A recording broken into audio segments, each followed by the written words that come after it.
Hi welcome to max TV భక్తి. భారతదేశంలో మరి ముఖ్యంగా సనాతన ధర్మంలో అనేక మంది ఋషులు మునులు పూర్వకాలంలో తపస్సు చేసుకుంటూ జీవించే వాళ్ళు అని చెప్పడం జరిగింది. అసలు ఋషులు మునులు ఎలా ఉంటారు అని ఈ జనరేషన్ అందరికీ ఒక సందేహం ఉంది. మన మధ్య సంచరిస్తున్న ఒక మహాజ్ఞాని మహా తపస్వి ఋషిపొంగవుణ్ణి అడిగి మనకున్న సందేహాలకి సమాధానాలు తెలుసుకుందాం. నమస్కారం గురుదేవ. గురుగారు, మను ధర్మాన్ని అనుసరించి శూద్రులకి వేదం వినే హక్కే లేదని, ఒకళ్ళ శూద్రుడు వేదం వింటే చెవుల్లో సీసం పోసిన రోజులున్నాయి. మీరు ఒక శూద్రుడై ఉండి మీ ముందు వేద పారాయణ జరుగుతుంది. మీకు మీ అభిప్రాయం ఏంటి, మీ అనుభవం ఏంటి? శూద్ర అనే శబ్దానికి ఫస్ట్ అర్థం తెలుసుకోవాలి. శూద్ర అంటే తాకకూడనిది, ముట్టకూడనిది, దాన్ని స్వీకరించకూడనిది.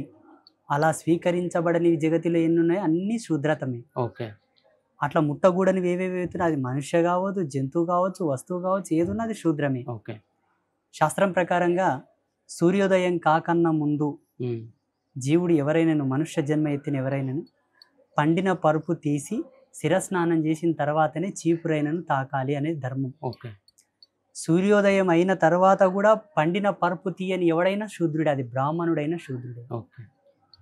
పొద్దున్న లేసి పరుపు దులిపి పరుపు తీయనోడంతా శూద్రుడే. ఓకే. ఎంగిలి పాత్రలు ఎక్కడ పడ్డావు అక్కడనే ఉన్నా, ఇల్లు శుభ్రపరచకున్నా, ఎక్కడ చెత్త అక్కడనే ఉన్నటువంటి ప్రదేశం ఏది ఉన్నా అది శూద్రమే. ఓకే. పర్టిక్యులర్ ఆఫ్ ఒక క్యాడర్కి ఒక క్యాస్ట్కి సంబంధించింది కాదు. ఓకే. మొన్న కరోనా వచ్చింది, వచ్చిన ప్రతి వ్యక్తికి కరోనా వచ్చింది అని సంబోధించారు. ఎవరికెవరికి వచ్చిందో వాళ్ళ పేరు కరోనా వచ్చిందని చెప్పారు. ఆ స్థితితో, ఆ ధర్మంతో, ఆ విధితో ఎవరైతే ఉంటారో వాళ్ళందరినీ శూద్రులు అన్నారు. ఆ పూర్వకాలంలో కొంతమంది తిండికి లేక, బ్రతుకు లేక, కట్టడానికి బట్ట లేక, జీవించడానికి వసతులు లేక, స్నానాలు చేయకపోయేది. ఏ విధమైనటువంటి సహాయ సహకారాలు వాళ్ళకి లేక కొంత అగామ గోచరమైనటువంటి జీవితాన్ని జీవించేవాళ్ళు కాబట్టి వాళ్ళని అందరినీ అంటరాని వాళ్ళుగా చూశారు. ఆ కాలంలో అలా జరిగిపోయింది. అది దాన్నే ప్రమాణంగా తీసుకొని మనం హింసించాల్సిన అవసరం లేదు, దాన్నే ప్రమాణంగా తీసుకొని వాళ్ళని దూరం పెట్టాల్సినటువంటి అవసరం లేదు. ఇప్పుడు కాలం మారింది, అందరూ చదువుకుంటున్నాం, అందరూ చదవచ్చు, వేదం చదవచ్చు, పూజలు చేయొచ్చు, అన్నీ చేయొచ్చు. దానికి ఏ విధమైన ఇబ్బందులు లేవు, ఎవరేం కాదనే వాళ్ళు కూడా లేరు. ఓకే. గురుగారు, ఇంకొక సందేహం ఏంటంటే చాలా మంది జంతు బలిని చెప్తున్నారు. అన్ని వేదాల్లో కూడా జంతు బలి గురించి చెప్పడం జరిగిందన్నారు. మీరు యాత్ర అనేక దేవాలయాలను దర్శించారు, అందులో ప్రముఖంగా కామాఖ్య దేవాలయాన్ని కూడా దర్శించి ఇక్కడ జంతు బలి లేదని చెప్పడం జరిగింది. దాని తర్వాత ఒక యూట్యూబ్ ఛానల్లో జంతు బలి ఉంది, కావాలని లేదని ప్రచారం చేస్తున్నారని కూడా మీకు కౌంటర్గా చెప్పడం జరిగింది. దానిపైన మీ వ్యాఖ్య ఏంటి? శంకర భగవత్పాదుల వాళ్ళే లేదన్నారు. నేను ఎంతటోని, నేనంటే నిన్న మొన్న వచ్చిన, అందున చిన్నవాడిని, అన్ని విధాలుగా చిన్నవాడిని, ఏ విధంగా చూసుకున్నా చిన్నవాడిని. కానీ భగవత్పాదుల వారిని కూడా తక్కువ చేద్దామా? ఎవరు? పోతులూరి వీరబ్రహ్మేంద్ర స్వామి, మహాజ్ఞాని, త్రికాల ద్రష్ట, కాలజ్ఞాన ప్రతిపాదితమైనటువంటి విధి కర్త. వారు కూడా జంతు హింసను వ్యతిరేకించారు.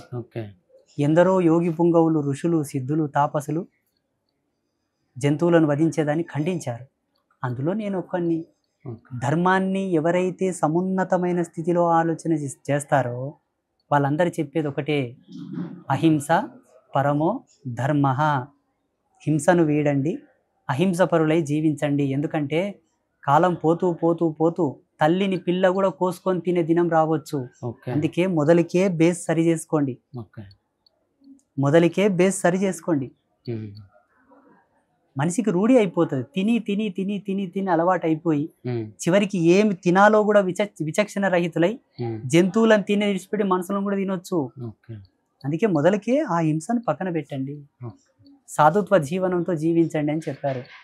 కామాఖ్య దేవాలయంలో ఉండేటటువంటి జంతు బలి, అక్కడ చేసేటటువంటి విధి, ఆ తంతు, అక్కడ ఉండేటటువంటి పరిసరాలలో ఉండేటటువంటి ప్రజలకు, ఆ దేవాలయానికి, ఆ దేవికి అతి దగ్గరగా ఉండేటటువంటి ఆచార పద్ధతులకు అనుసంధానం ఉండేటటువంటి వంశీకులకు, భక్తులకు అది చెల్లింది.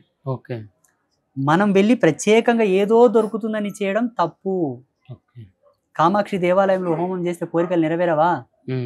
అలంపూర్లో చేస్తే కోరికలు నెరవేరవా? శ్రీశైలంలో చేస్తే నెరవేరవా?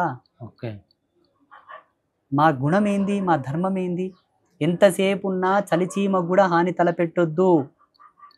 పెద్దలు అనేవాళ్ళు మోటుగా, కొట్టినోనికి కొట్లు తప్పవు, తిట్టినోనికి తిట్లు తప్పవు.